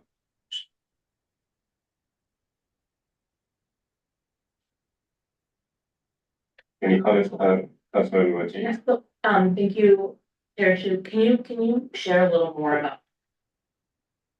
your inspiration for drafting the letter, who you've engaged in consultation with drafting the letter?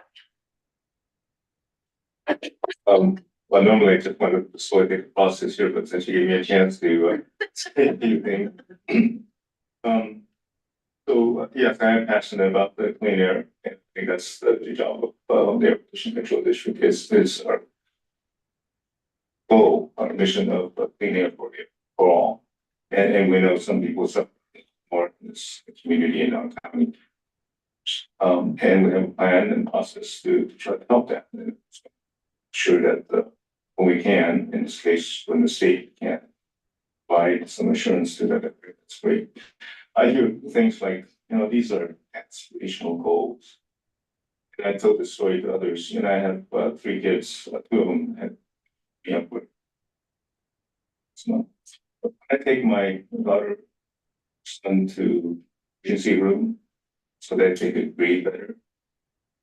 That's not an aspirational goal. I'm sorry to say that I failed for quite some time in really improving the air because, as you know, I've reported before, the disparity between, though we've cleaned the air a bit around California and the country, the disparity between those who have clean air and those who still struggle with polluted air still is just as wide as before. Therefore, to me, we need to make sure that we focus on create so much pollution and provide real incentive dates to put into. There's also been lots of vehicles, which of course me think that we should move, of course we can. But there are other things that entities can do to reduce medium-sized trucks as well as vehicles. So in this letter, there's a sentence with the Precipitation Demand Management Strategy. It's a slew of tools to use. We employ to reduce pollution, to reduce the amount of medium and duty trucks and vehicles. And I'm afraid to say that it's probably not been considered very much because there hasn't been the will to actually reduce pollution. So I wanted to include that in the discussion as well. These transportation management strategies do not cost money. They might even produce a little revenue. But it can reduce the amount of pollution in these communities. We need to rely on technology or rely on education, which is right now pretty possible. So I want to put that into the mix as well. Essentially, advocate. I think it is very appropriate for this board to clean it for all, and that this legislation move in that direction. Given the testimony of those we just heard and other lawyers, things like the Port District is sort of getting close to that % or more, and then there's a mixture of funding. Achieve the goals of the MCAS, which is industrial impact fund. Sure. 67%, 2% towards the net fund, and rest towards. To me, this is an idea to push forward with the idea that if we don't meet our goals, I don't believe these communities deserve decade after decade of this kind of environmental injustice.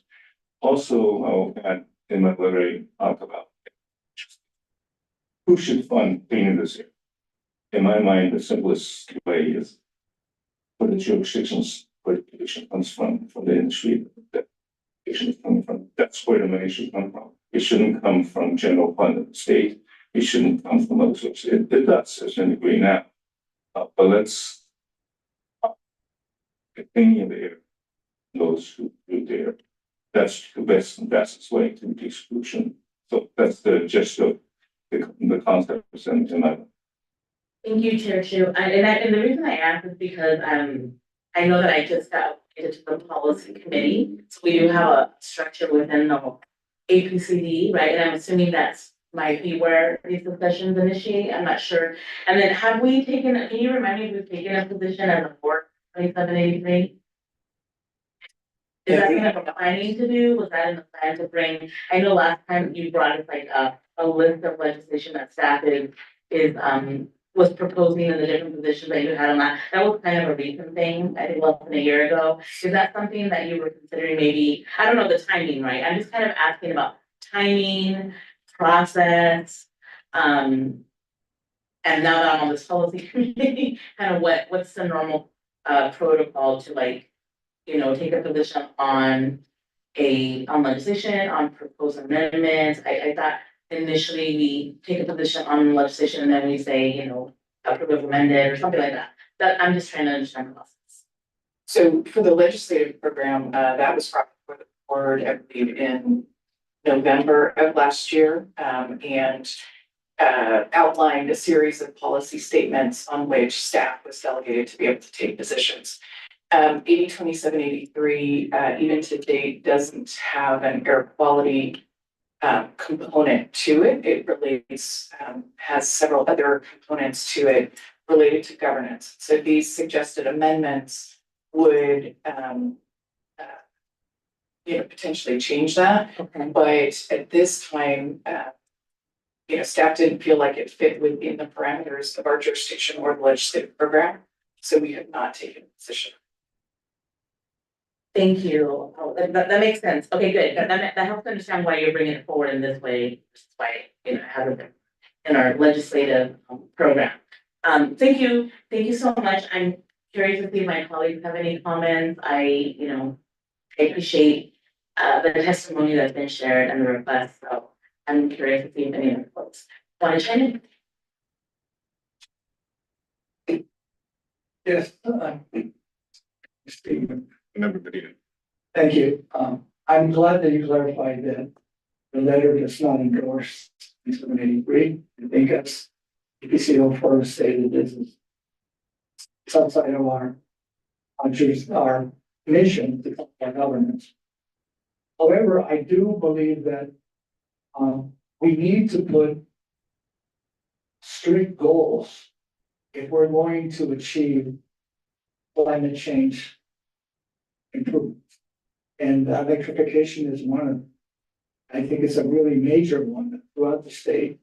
To my mind, I don't know that any of the jurisdictions, whether locally, county-wide, goals. And what happens when you don't meet the deadline? Basically, it talks about accountability. And so, you can sort of start endorse accountability in all these institutions. So this is an opportunity to do that. That's a final. It's how PHC mentioned, and you mentioned also, the amount of funding that we're talking about is already being exceeded by the board's initiatives. So, in my mind, it doesn't really create a financial burden to do that. So it is very likely that these goals will be achieved without figuring the 10%. Which I call an incentive, not punishment. But, and so I think it's important that we do that. So to the extent that proposing that amendment, if at some point in the future that amendment gets into the bill, then the Policy and Planning Committee would be either would look at legislation. At this point, I support getting that amendment or getting your letter to Assemblyman Alvarez to see if we would put it as an amendment to the bill. And so I would move that we accept it. So, motion by Medina. There's a second, we'll go ahead. I'd like to second that. Second by Robert Garcia, again. Discussion. Stop. Okay. Chance. Thank you, Chair Shu. I appreciate the conversation here, and I certainly appreciate the goals. I think having setting the goals with what's in the letter, with what's actually being introduced, and what the public conversation is about, what we're taking action on today, because it kind of feels like they're all over the place. I'm hearing advocacy in support of AB 2783. The letter doesn't actually state support for AB 2783. I would certainly be supportive investing as much as possible in the cleanest air possible, but I also think that our role here is to set rules that force the issue that way. I'm not entirely comfortable interjecting in this way, which seems to be on a piece of legislation that has already been worked on quite a bit at the state level, has moved along to a place where it's going to address the governance issues that we're hearing the public have concern about, and then provides very explicit direction in terms of how the port spends its funding. So again, fully in support of cleaner air, fully in support of tighter governance, not particularly comfortable with the route that we're taking in order to achieve that goal. I just would prefer that we set the strictest rules we possibly can, and encourage the port to meet those goals. And I do appreciate that they're taking strides in that direction. The governance issues that have been raised, I think those are valid concerns. The bill, as I understand it, and as I just read it, addresses a lot of those issues. So again, just based on the kind of incongruent nature of the conversation versus the what's in front, with the action in front of us versus the state bill that that we're addressing, I don't think that I can support the motion. Although I'm fully supportive of the goal that we're pursuing. Thank you, Chair.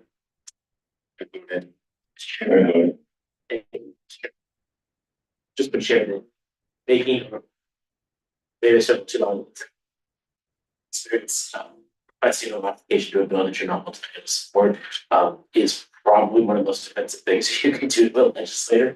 And so I just find this as being odd. I don't think it's going to accomplish the goal that the author intends. Maybe it does, but that in my time there, that's not how this is going to work. And I heard there is a process for looking at this legislatively, even if it's maybe outside of our scope, but I would simply say this probably deserves a different approach, and I'm not sure that the author would appreciate it. Last thing I would say is that we would have to ask ourselves how we would reflect upon to spend a portion of our budget. Obviously, this would be aligned with our goals, but say for example, the port carrying sponsored legislation tell us how we would portion our budget. It's just something for contemplation before jumping into these kinds of fights. But at any rate, I'll be opposed to the motion, but happy to consider broader bill if that was. Thank you. Thank you, Garcia. Okay, now the politicians are giving me a lot to think about. I have my public health hat here. I'm trying to take in what everybody's saying, coming from a world that has nothing to do with politics and everything to do with health. I like the idea of, setting a goal.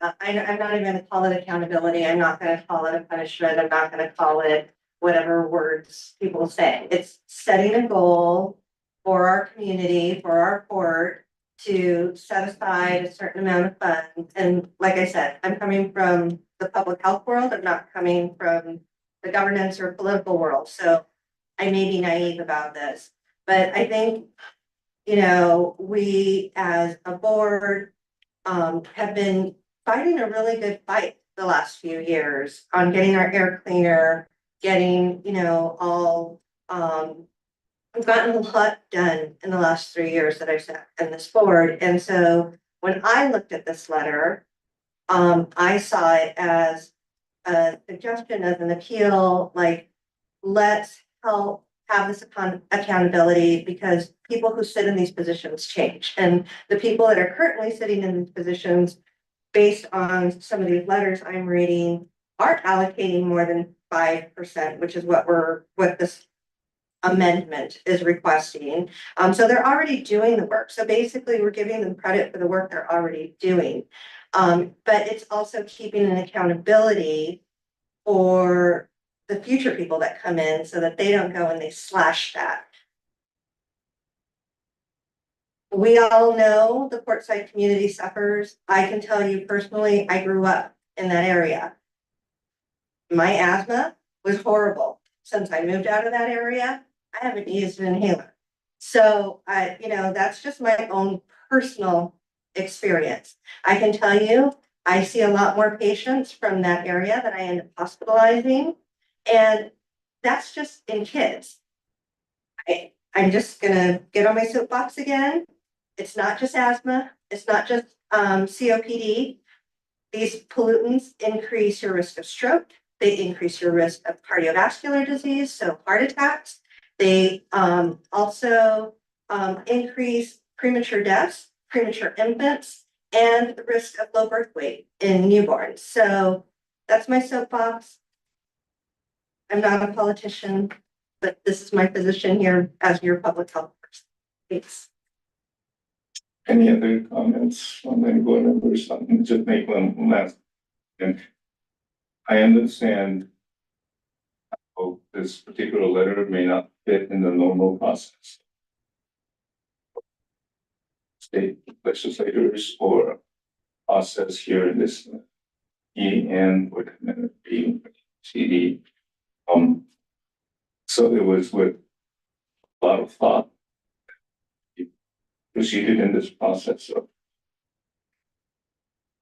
without necessarily endorsing the legislation itself, but via that public entities, particularly in this case, it was the appropriate one that is created by the state, be held accountable to be given some physical limits in some, or at least direction in terms of the state already does that. Just would like to see it further done into this jurisdiction. And if we set some kind of new standard for districts and funding and dealing with it, just we can do that. Be the first to do that here in San Diego. And at this point, it is a letter that essentially gives a position, some ideas. This particular bill is already out of this assembly, it's going on to the Senate, that the senators saw it set way. And hopefully the discussion will continue. That's the essentially the real idea behind this letter. But it gives us, this governing body, ability to clearly say, we want cleaner air for all, and we want it sooner, and we want funding for it, for the most appropriate. We want economic justice to be employed. So to me, this is those two large concepts. It's like handed before us. But I understand, Gloria, your point very well. Members, certainly Alvarez, so don't take no offense. I thought that they know about this already, so seeing it in paper is probably not going to make a big difference in terms of perspective, that towards me or probably to this body as well. Thank you. And just, I'm curious to, when you talked about office, what the response was, and is there a reason that we wouldn't want to maybe bring this to, I know it's already going through its process, but like take a position on it that would maybe make more sense? Is there a reason you're not wanting to take a position? Because the title of the legislation itself deals with governance. The only avenue that that we have some means for this body to make comment on is some of the funding of the Maritime Industrial Impact Fund, the MEF fund, where the legislation talks about 2% being used, allocated for that. Some of that could be used in here. My main comment is this legislation doesn't really directly deal with the MCAS, which I think it should, because it's one of the should get very much involved with already, and we need some assurance that it will continue to make major commitments for that on a daily basis, and the incentive to meet the goals by 2030. So the community was given the impression that a honest attempt made that. In this case, if we don't, then we double our effort. This is for clean air for communities, for children, for seniors. And I don't think it's a push. I think the commitment itself in terms of the dollar is very reasonable. They still have 50%. On various other things. So I think that's they can accommodate them. And lastly, spending money to meet the MCAS is also projects that search employment. I don't think it's necessarily pretty jobs, maybe it's a good job. In some instances, maybe the same job. That's probably should be extending funding of. Any other comments or particular question? Let's do a roll call vote on this. Thank you, Chair Shu. Member Rebecca Garcia. Yes. Member Elo Rivera. Member Gloria. No. Member Martinez. No, and I would be open to revisiting the conversation when more of my colleagues are here. Member Medina. Chair Shu. All right. Thank you. That vote fails for lack of majority vote. Sorry, that motion failed for lack of majority vote. Okay, let's go on. We're gonna, member Rivera needs to leave at the time. We're gonna skip E5 and go to E6, which I think.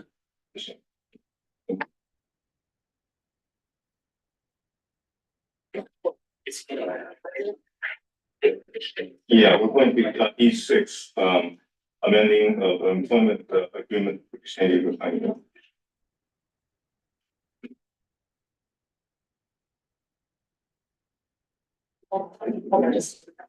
There.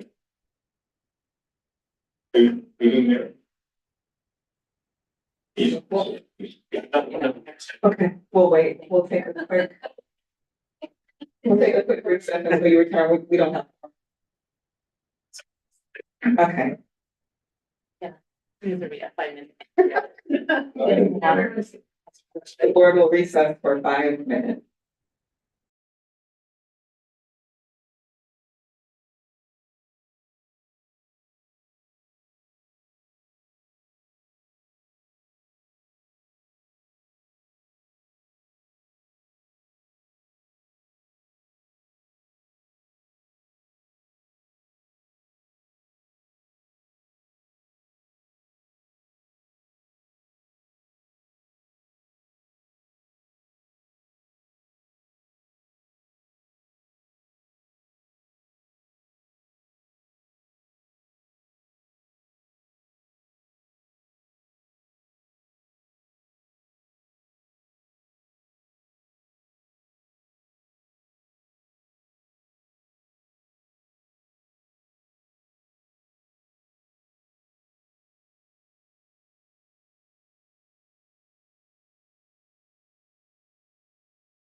We'll be quick.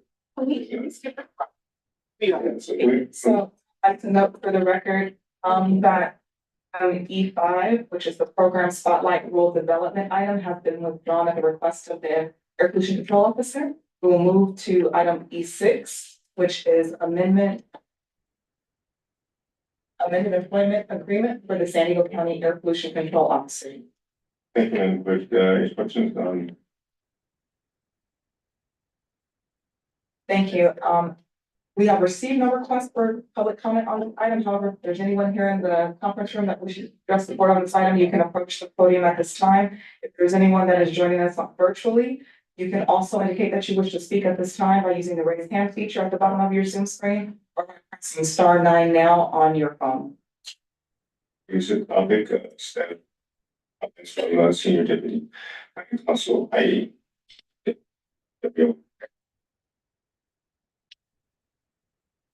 Take this one. I can simply just introduce the item. Just that the purpose of this item here and the requested action today is to designate a representative to negotiate an amendment to the employment agreement between the San Diego County Air Pollution Control District and the Air Pollution Control Officer regarding employer contributions to the Air Pollution Control Officer's compensation. There can be any member of the board. Or. Yes, I believe that's correct. And do we have any public comments? Thank you, Chair Shu. Seeing no movement here in the conference room and no members of the public online that have indicated that they wish to speak, there is no public comment on this action. So make some motion from us. Select someone and want to make a motion. I'm happy to negotiate that when wants to lose. So moved. Moves by Shania Rivera, seconded by Maria. Say aye. Aye.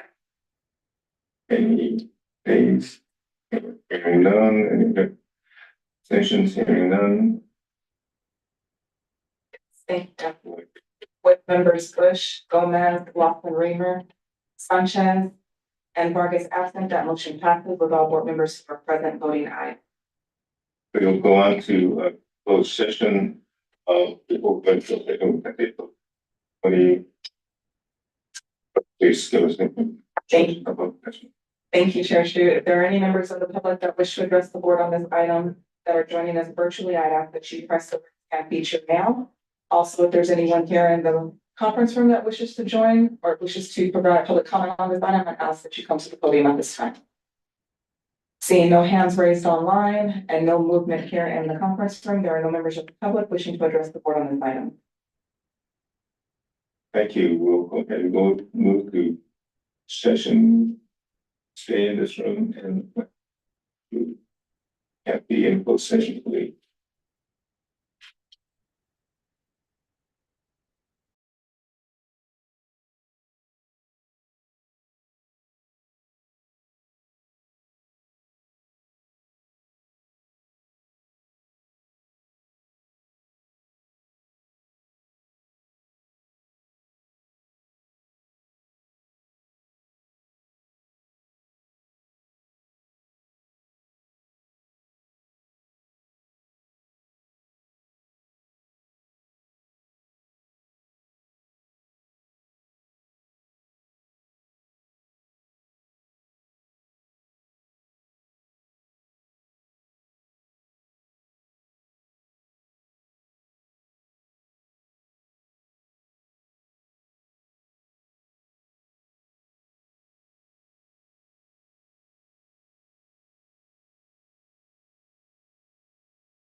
Oh,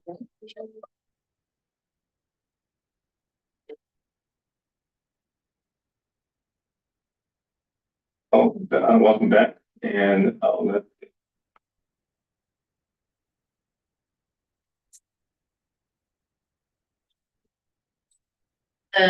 The board met in closed session on item 7 and took no reportable action. you. With that, our meeting is adjourned. So our next meeting is September 12th. It's probably in my notes here. Okay, that's, so this meeting is adjourned, by our next meeting, the board will be held on September 12th at 2 p.m. And the location will be announced later. Meeting is adjourned. Thank you all for participating and being here.